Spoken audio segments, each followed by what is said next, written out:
Fly, Eagles, fly on the way to victory. Fly, Eagles, fly. Get that W. 1, 2, 3. Hit 'em high. Hit 'em low. It's like, nah, man, I'm only joking. Hey, it's Rashawn the Dude Dad coming to you with the DeadRong Podcast, episode 13. Man, the NFL season has gone by so fast. We have just completed the divisional round of the playoffs. I don't like to continue with this rhetoric about the Kansas City Chiefs, but man, there are some things that just seem to be obviously ushering the Chiefs into the spotlight and into the winning lane or the win column. And there is no more on display than this Saturday that just passed, man. It's crazy. I mean, they're not even like trying to hide it from the people. It's borderline disrespectful when you see, especially with the ability to have replay assists, when they're having these personal fouls or roughing the passers against the defenders when it comes to Patrick Mahomes. And when they show the replay, he's not even getting touched. There was a roughing the passer where he actually got caught and hit in the chest by the defender. You would think that they would come together and get the call right, but instead of that, keep the drive going. And I guess it was a game that wasn't supposed to be so close, but it was close. The Houston Texans had more yardage. They had and controlled the possession time of the game, yet and still they lost. I really believe, man, that these I don't know who, the powers that be or whoever it may be, man, between the refs making horrible calls and bailing them out on calls,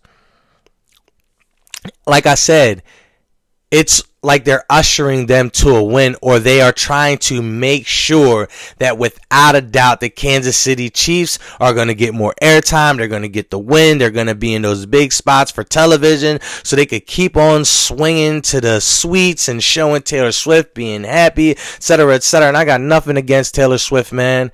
Very successful person from our area, more power to her. But this is football. I'm not here to watch Taylor Swift highlights.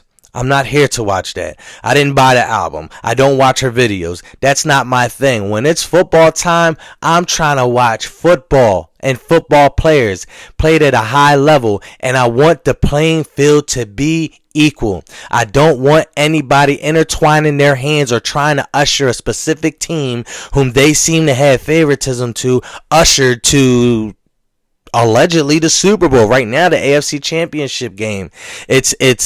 It's a disservice to the league.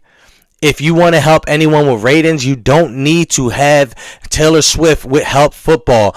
Let Taylor Swift date somebody from basketball, because their ratings and the NBA ratings are down for like the last 2 or 3 years. Hook her up with somebody from the basketball leagues. I don't know who. You know what I mean? Hook her up with Kim K and she could get her lined up with the basketball players. That is her expertise. But anyway, man, there were some good plays by Patrick Mahomes. As Patrick Mahomes does Patrick Mahomes thing. Travis Kelce shows up in the big times. People were complaining about how he wasn't himself and maybe he should consider retiring in the beginning, or should I say in a regular season this year. But him and Patrick, they got themselves a chemistry and they know when they're going to be around one another, or should I say when they have certain defenses, what their go-tos are. That even if a route is supposed to be ran by Travis Kelce, he knows that if they show a zone, where to lay down in the zone and where Patrick can see him and find him, they can complete. Obviously, he had one of his biggest games with the most targets this past weekend. And kudos to them, man. They are a good team, which is more infuriating for the fact that it seems like the NFL and the Kansas City Chiefs referees, they're having extra help. It's just not good for the sport. It's not good for the competitiveness within this league, man. This is already a hard to win league, and for them to seemingly always get the calls to roll their way. And then again, I want to reiterate, we have replay assist this year. There's no reason why you're not huddling up refs and getting the call right for the betterment of the game. And like I said, to have an equal playing field, there are already gladiators out there putting their lives, their bodies on the line for entertainment. The least you can do is allow the outcome to be had by the players out there, and y'all not intertwine your fingers and basically direct an outcome. It's almost like a director in a movie where you are trying to bring everyone together to usher them a certain way so that you can get the desired result or the desired outcome, and then et cetera, et cetera. It's almost like a script. So, I'm not going to go too much on a banner. Even CJ Stroud, Joe Mixon, D'Amico Ryan, some guys on the defense, especially the guys who the calls were put on, they're like, yo, listen, go to the tape. You can see, man, it's like we were playing against more than the Kansas City Chiefs. And they were right, 100% right. Houston, Texas did what they could for the most part. And again, going up against what it seemed to be like more than 11 people on the field at each time or at any given time, it's hard. It's an uphill climb, man. Shout out to them. CJ Stroud, you guys did a good job this year. Joe Mixon was a good leader. They leaned on their run. They had a lot of people that were out this year, most notably Stephon Diggs, which is a top 10 receiver in this league and has been for about the last 6 or 7 years. So, yeah, the Chiefs are in it again. Not going to hate too much. I just don't like to see the competitiveness taken out of the nature of the game when we are trying to see the best of the best make it without any help from any outside people, noise, fiascos, etc., etc., etc., etc. So, yeah, Kansas City Chiefs, they win. They're in the AFC Championship game. But bigger than anything else was the upset of the weekend, in my opinion, was the Detroit Lions in Detroit. The team that put up the most yards, the most touchdowns, had the best on both sides of the football, best overall team, in my opinion, at home against a wild card in the Washington Commanders, and that boy Jaden Daniels was out there balling out heavy. He was killing them. He roasted them in every which way that you could think. The only time that I seen their offense not be successful is when they brought Marcus Mariota in to try to do some type of tush push, which was an option that was supposed to be a toss to Jaden Daniels, but then it got muffed, and that was the only time that I saw them not successfully run or walk down the Detroit Lions defense all night long. Biggest upset of probably the entire NFL season, including the playoffs, man. Jared Goff played well. The offense played well. Jahmyr Gibbs, Sonic, and they even had Knuckles back for this game. David Montgomery. They were balling out, man. They did a good job, and kudos to them, man. They lost, so it seemed like this magical season that was so good, and it seemed like they were destined to make it to the Super Bowl.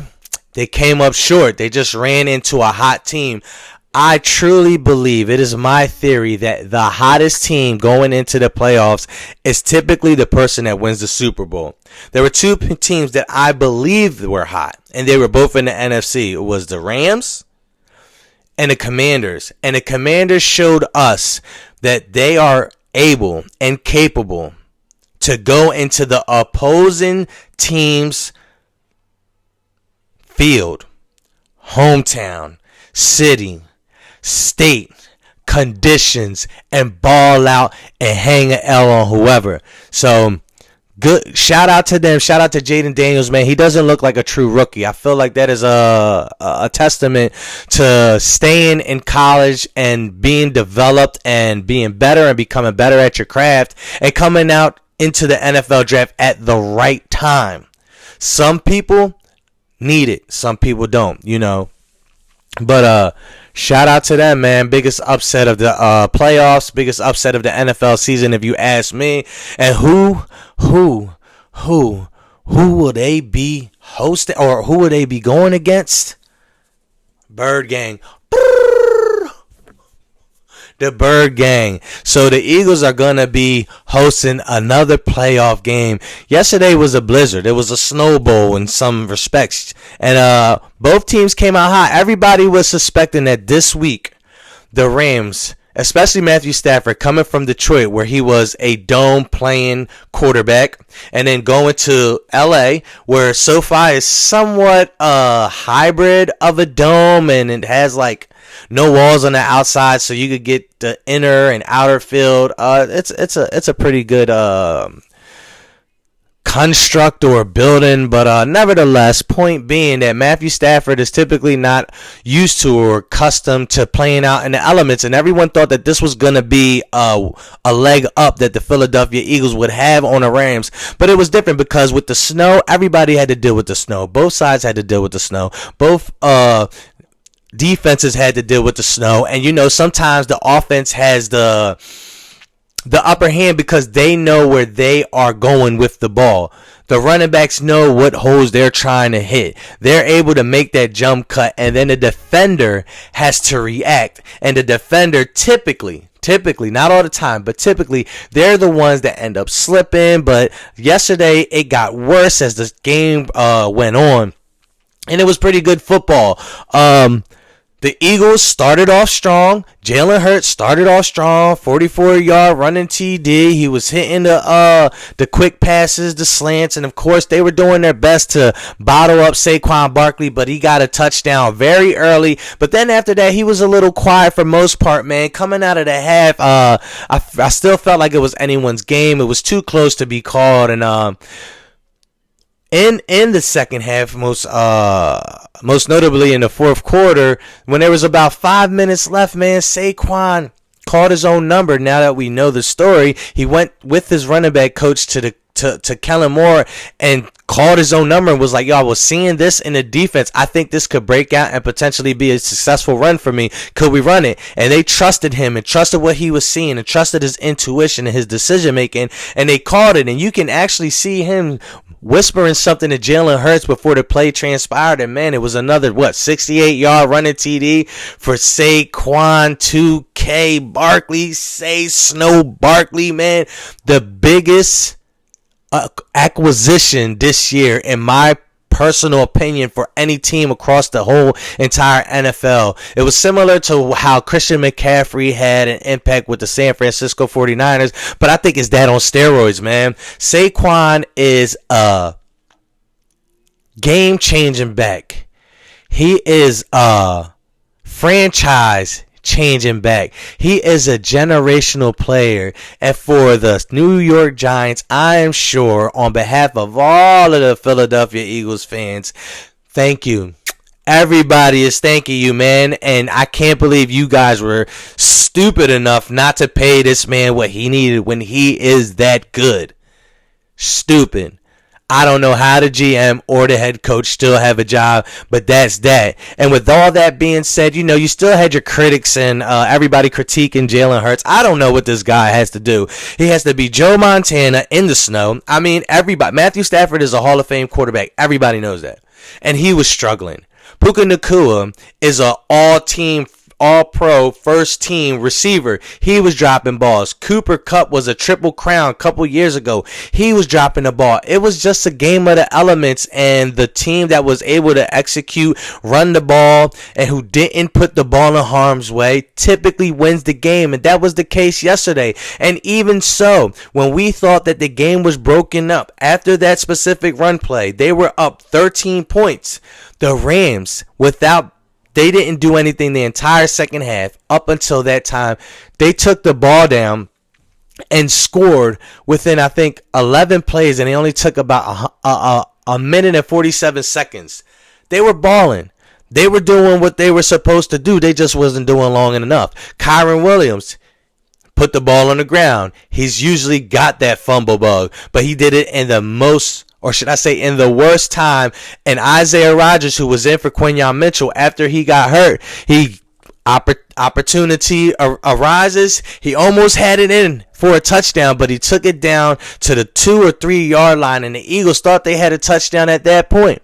But the refs reviewed it, and then it ended up coming with a false start, and they had to settle for a field goal. So that whole game was a great game. You got to put or give respect where respect due. Jalen Hurts did what he was supposed to do. He scored touchdowns. He took care of the ball. He put the ball in some pretty good places. And for Mr. Inner Excellence and A.J. Brown, he had a good game. It wasn't the flashy game, but he did what he was supposed to do. There was a ball that unfortunately he bobbled that was close to a touchdown, but he just couldn't secure it enough before he went out of bounds.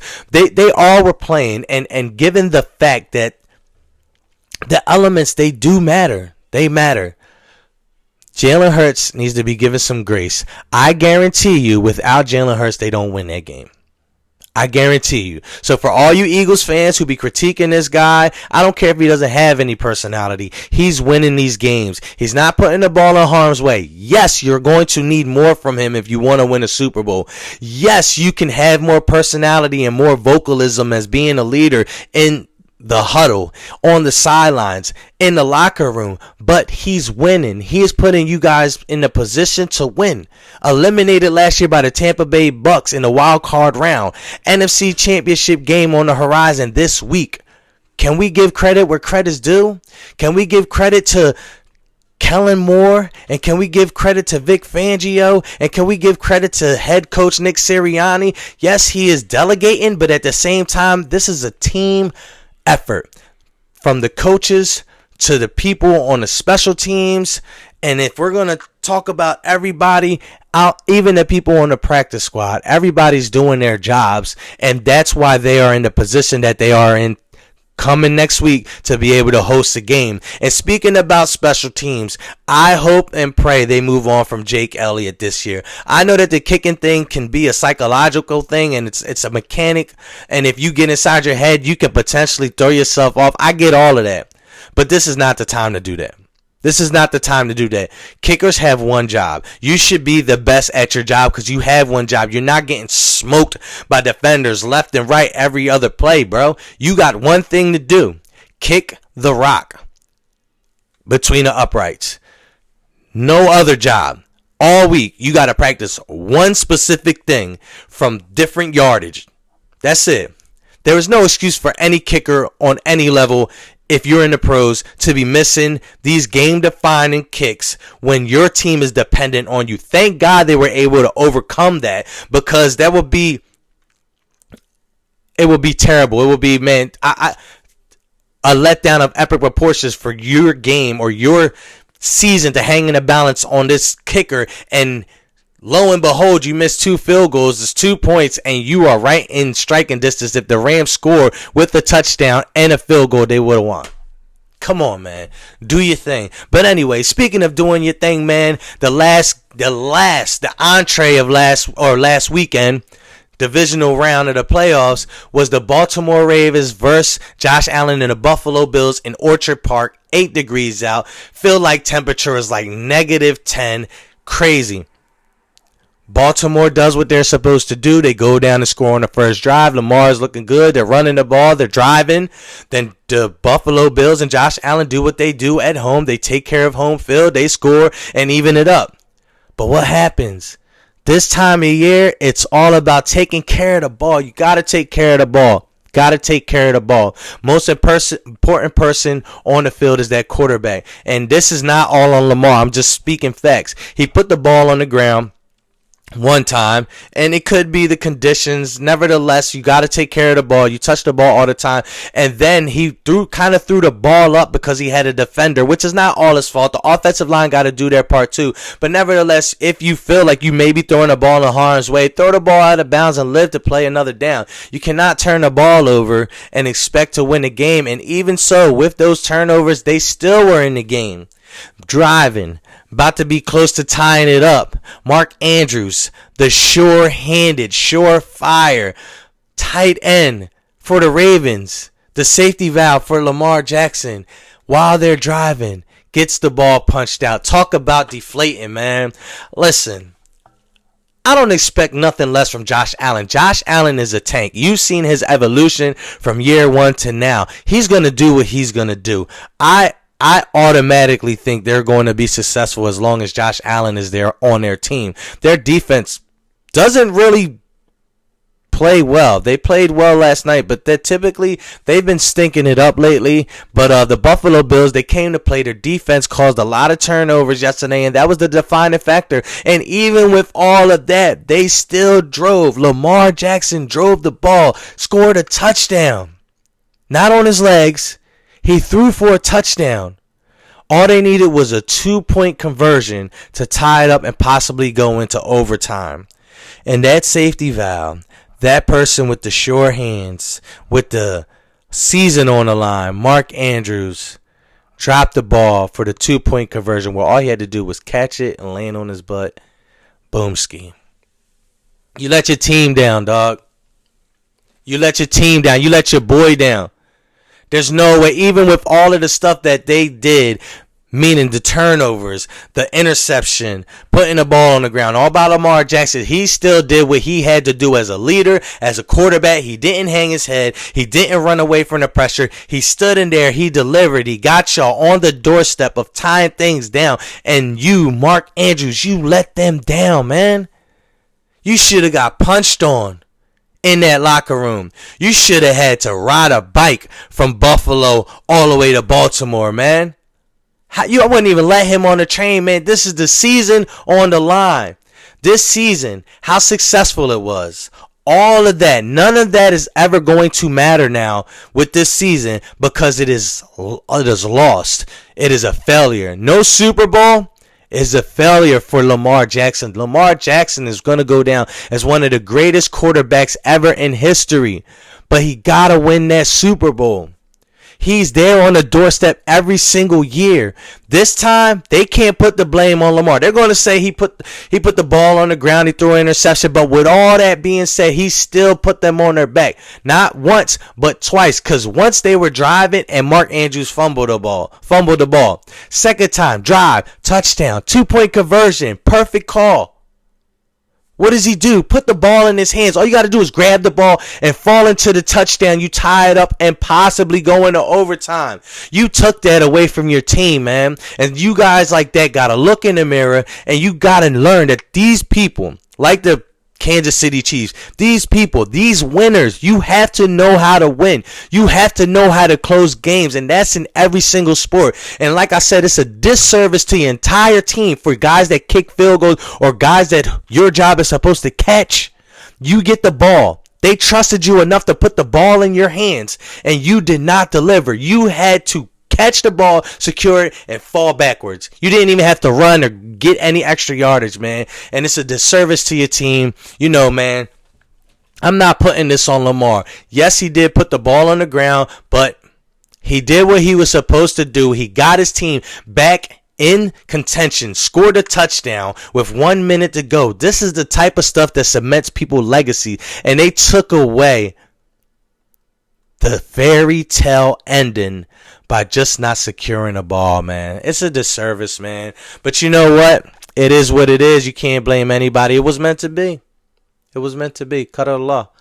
It was meant to be. So now what we got? We got Josh Allen, Buffalo Bills, going against Patrick Mahomes and Travis Kelce and the Swifties. Listen, man. I'm rooting for Josh Allen. This is not the time to sit down and start second guessing yourself. You go up there and you take care of business. Rooting for Josh Allen coming out of there. And I'm going to be honest with you, my dearest Eagles fans. I'm rooting for y'all. I'm rooting for the Eagles. They have the better team. If the Eagles play their A game, Washington Commanders play their A game, the Eagles come out on top. If they play their A game against pretty much anybody except for who I believe the Buffalo Bills, they win. Got to take care of business. You got to take care of home field advantage. You know what I'm saying?